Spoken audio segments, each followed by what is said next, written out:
Hello students, आज unit and measurement के chapter में हम लोग एक इम्पॉर्टेंट सेक्शन की बात करेंगे, that is theory of errors. अब थ्योरी ऑफ एरर्स में एक्चुअली न्यूमेरिकल बहुत इंपॉर्टेंट है। कॉम्पिटिटिव एग्जाम से लेके बोर्ड एग्जाम तक में इसके न्यूमेरिकल बहुत पूछे जाते हैं।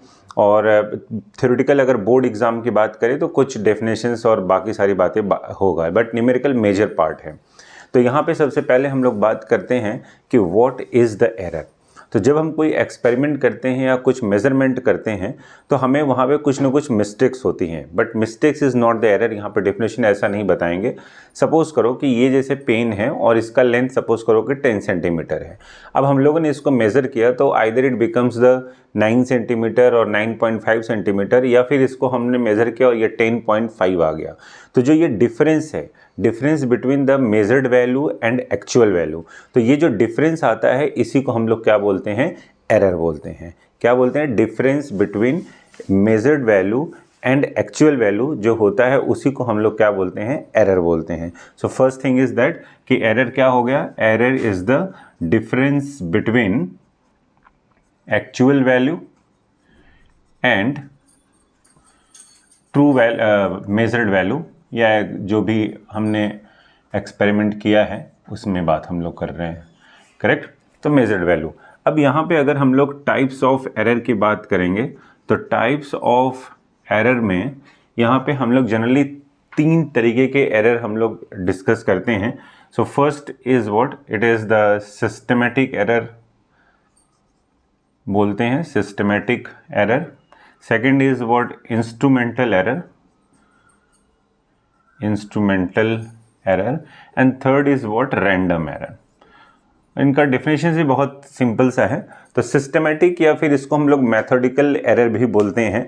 तो सिस्टमेटिक एरर का मतलब ये होता है कि अगर कोई भी चीज़ जो अकॉर्डिंग टू सिस्टम नहीं हो, मतलब कोई एक्सपेरिमेंट करने के लिए कोई रूल कुछ डिसिप्लिन्स डिफाइन किए गए हैं but you are not following that one, तो ऐसे जब एरर अकर होते हैं तो उसको हम लोग सिस्टमेटिक एरर बोलते हैं।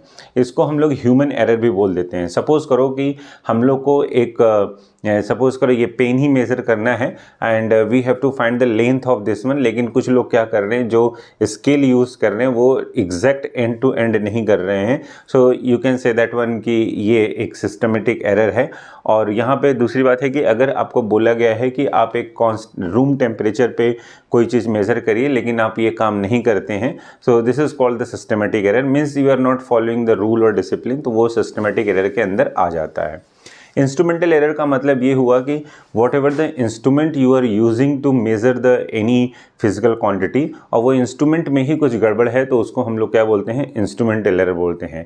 फॉर एग्जांपल जैसे कि अगर आपने वोल्ट मीटर और अमीटर कभी देखा हो, तो अगर वोल्ट मीटर जो होता है ऐसा कुछ इस तरीके का रहता है और यहाँ पे एक निडल रहता है जो 0 पे इस तरीके का मार्क होता है जब तक इसको कनेक्ट हम लोग नहीं करते हैं, वोल्ट मीटर हो चाहे अमीटर हो। बट अगर कभी देखा हो या फिर अभी कभी देखेंगे तो वहाँ पे ये एग्जैक्ट 0 के साथ रहता नहीं है। जनरली वो 0 के थोड़ा सा आगे पीछे रहता है। हम लोग उसको कंसिडर नहीं करते हैं और एक्सपेरिमेंट करना स्टार्ट कर देते हैं। तो ये जो चाहे वो 0.001 का ही चेंज वैल्यू क्यों ना हो, लेकिन वो हमारे रीडिंग में क्या होता है? एरर आ जाता है। तो this is called the instrumental error. तो वेरी सिंपल कि अगर कोई भी एरर इंस्ट्रूमेंट के थ्रू अकर करता है तो उसको हम लोग क्या बोलते हैं? इंस्ट्रूमेंटल एरर बोलते हैं। तीसरा इज व्हाट? Random error. तो रैंडम एरर का मतलब ये है कि ये दोनों एरर को छोड़ के बाकी जो भी एरर बचता है सब रैंडम एरर में आ जाता है। जनरली देखा जाए तो रैंडम एरर पे कंट्रोल हमारा नहीं रहता है, क्योंकि इंस्ट्रूमेंटल एरर और सिस्टमेटिक एरर अगर अकर करता है तो हम लोग उसको रिमूव कर सकते हैं, लेकिन रैंडम एरर जनरली रहता है तो फिर हमको थोड़ा हम लोग के कंट्रोल में नहीं रहता है। फॉर एग्जांपल जैसे कि हम लोग कोई इलेक्ट्रिकल एक्सपेरिमेंट करते हैं और इलेक्ट्रिक में फ्लक्चुएशन आता है तो उसमें हमारा कंट्रोल नहीं है, सडनली फ्लक्चुएट हो गया, लो हो गया, हाई हो गया, तो that is called the random error. अगर हम लोग किसी रूम टेम्परेचर पे कोई एक्सपेरिमेंट कर रहे हैं और सडनली टेम्परेचर चेंज हो गया, प्रेशर चेंज हो गया, सो अगेन यहाँ पे भी हम लोग का कोई कंट्रोल नहीं है। तो इस तरीके का जो एरर होता है उसको रैंडम एरर बोलते हैं, या फिर इन शॉर्ट हम लोग बोल सकते हैं कि ये 2 एरर को छोड़ के बाकी जो बचता है उसको हम लोग क्या बोलते हैं? रैंडम एरर बोलते हैं, करेक्ट? अब यहाँ okay, so after this types of error, जैसे जब हम लोग एक्सपेरिमेंट करते हैं तो अब एरर को हम लोग रिमूव कैसे करें एक्सपेरिमेंट के केस में, तो यहाँ पे हम लोग एक सेक्शन बात करते हैं कैलकुलेशन इन एरर्स। तो हम लोग को जनरली कैसा होता है, जब हम एक्सपेरिमेंट करते हैं तो मोस्टली हम लोग 5 रीडिंग कम से कम लेते हैं। तो वो क्यों ले रहे हैं, जैसा मैंने बताया कि इंस्ट्रूमेंटल एरर जब हम लोग ले आ जाता है उसमें, तो उस इंस्ट्रूमेंटल एरर को रिमूव करने के लिए या फिर किसी भी तरीके की एरर को रिमूव करने के लिए हम लोग क्या करते हैं, ये कैलकुलेशन में हम लोग ये सारी चीज़ें देखते हैं। तो सपोज करो कि अगर हम लोगों ने कोई फिजिकल क्वांटिटी मेज़र कर रहे हैं और उसके जो रीडिंग्स हैं कुछ इस तरीके के आ रहे हैं। मान लो मैंने n रीडिंग ले लिया, 5, 6, 7, 8 कुछ भी हम लोग रीडिंग ले लिया। अब इसकी एक्चुअल वैल्यू तो पता नहीं है, क्यों?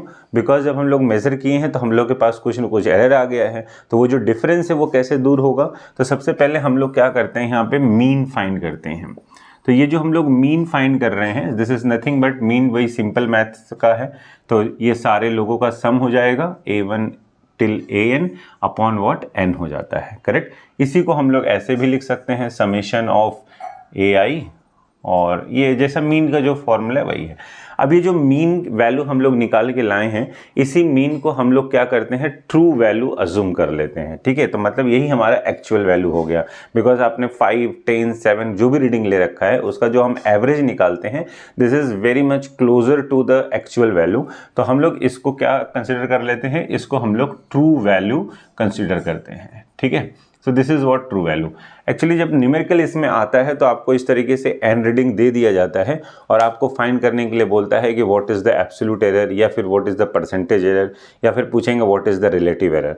इस तरीके कुछ भी चीज़ अगर पूछा जा रहा है तो सबसे पहले हमको ये मीन ही फाइंड करना पड़ता है, करेक्ट। तो हम पहले मीन फाइंड करेंगे which is nothing but considered as the true value हो जाएगा। इसके बाद ये जो हम लोग एब्सोल्यूट एरर फाइंड करते हैं, ये absolute error is nothing but, ये क्या होता है, ये जो हम लोगों ने मीन फाइंड किया है। अब हम मीन को सपोज करो ए बार ही लिख देते हैं या फिर ए एम लिख देता हूँ, this is nothing but mean हो गया, करेक्ट ना, ये हो गया। तो और एब्सोल्यूट एरर सबसे पहले तो हम लोग जैसे ए रीडिंग ऐसा लिया तो इसको डेल्टा के साथ रिप्रेजेंट करते हैं, तो डेल्टा ए, करेक्ट। और डेल्टा का मतलब इज नथिंग बट डिफरेंस होता है। तो ये डेल्टा जो है, तो ये delta A, suppose that a1 का अगर हमने फाइंड किया एब्सोल्यूट एरर, तो delta a1 is equal to a1 minus am होगा। मतलब क्या हुआ कि एक्चुअल वैल्यू से ये रीडिंग कितना आगे पीछे है, कितना ज़्यादा है, कितना कम है, that is nothing but is called the absolute error कहलाएगा। किसके लिए? फर्स्ट रीडिंग के लिए। और ये एब्सोल्यूट एरर में हम लोग केवल मैग्नीट्यूड में इंटरेस्टेड हैं, तो इसलिए हम लोग क्या लगा देते हैं, मॉड लगा देते हैं, करेक्ट। यानी कि अगर आपको सब्ट्रैक्ट करने के बाद -2 आ जाता है तब भी हम लोग वैल्यू क्या लेंगे, 2 ही लेंगे, माइनस कंसिडर नहीं करेंगे, करेक्ट। तो एब्सोल्यूट एरर का मतलब क्या हुआ, that is the difference between the mean and individual reading of that one, it is called the absolute error. तो सिमिलरली यहाँ पे हम लोग इसी तरीके से डेल्टा a2 भी फाइंड कर सकते हैं। तो जितने लोग हैं सबके लिए हम लोग ये काम करते हैं। यहाँ भी हम लोग क्या करते हैं, मीन एब्सोल्यूट एरर फाइंड करते हैं। सो मीन एब्सोल्यूट एरर क्या होता है, सो मीन एब्सोल्यूट एरर जैसे भी हम लोग मीन फाइंड किए हैं उसी तरीके से रहेगा। नोटेशन सपोज करो हमने इसको डेल्टा am लिख दिया, तो यहाँ भी हम लोग क्या करेंगे, जो हमने इंडिविजुअल सारे एब्सोल्यूट एरर फाइंड किए हैं वो सारे का सम करेंगे और डिवाइडेड बाई क्या कर देंगे, n कर देंगे। So this becomes what, mean absolute error आ जाएगा। आफ्टर दैट एक और हमें कैलकुलेशन में रहता है which is what relative error बोलते हैं। तो रिलेटिव एरर का मतलब ये है कि हम लोग क्या कर रहे हैं, किसी के रेस्पेक्ट में कोई वैल्यू फाइंड आउट कर रहे हैं, तो उसको हम लोग रिलेटिव एरर बोल रहे हैं। तो ये जो हम लोगों ने मीन एब्सोल्यूट एरर फाइंड किया है उसको हम लोग एक्चुअल यानी कि मीन के रिस्पेक्ट में अगर फाइंड करेंगे, so this is called the relative error. और इसके बाद एक और हमें कैलकुलेशन में आता है which is what the percentage error. तो percentage error is nothing but, ये जो रिलेटिव एरर हम लोगों ने फाइंड किया है, ये रिलेटिव एरर इंटू 100 कर देंगे तो हमें क्या मिल जाएगा, परसेंटेज एरर मिल जाएगा, करेक्ट।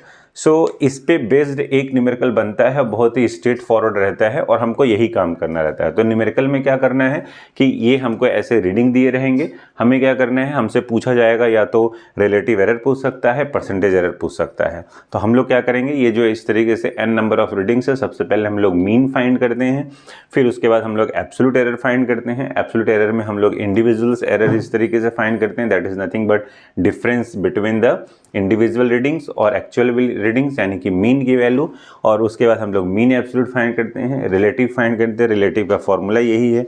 परसेंटेज का एरर में क्या करेंगे, हम लोग रिलेटिव में 100 से मल्टीप्लाई कर देंगे तो हमें क्या मिल जाएगा, परसेंटेज एरर मिल जाएगा। तो बहुत ही डायरेक्ट प्रॉब्लम है, हम लोग बाद में इस पर एक एग्जाम्पल देखेंगे, ठीक है।